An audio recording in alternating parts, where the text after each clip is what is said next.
Баршаңызға сәлем достар, біз бүгін гхи майының пайдасы туралы ақпарат беретін боламын және қалай дайындалу керек туралы ақпарат берем. Міндетті түрде видеоны соңына дейін қараңыздар.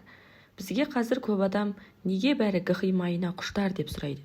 Себебі бұл жай ғана май емес. Гхи майы асқазанға жеңіл, кәдімгі сары май сияқты ауырлық бермейді. Ең бастысы, қыздырғанда күймейді, зиянды зат бөлмейді. Оның құрамында лактоза болмайды, сондықтан көп адамға жақсы сіңеді.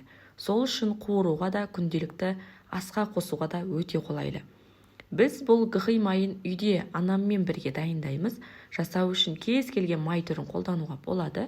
Біз жылқының іші майын, сиыр мен қой майын араластырып жасадық. Көп адам иісі шығып кетпей ме деп уайымдайды. Ол үшін анам маған бір алма мен бір сәбізді қостырды. Дұрыс естідіңіз, мен де басында таң қалғанмын. Алма мен сәбіз қосасыз.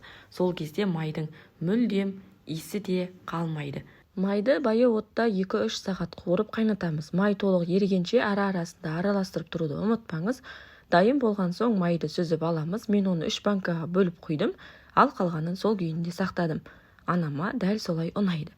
Дүкеннен алынған май мен үйде дайындалған гхи майының айырмашылығы үлкен, сондықтан біздің отбасымыз көптен бері осыны қолданып жүр. Егер сізге видеом пайдалы болған болса, міндетті түрде лайк басып, арнама тіркеліп кетуді ұмытпаңыз.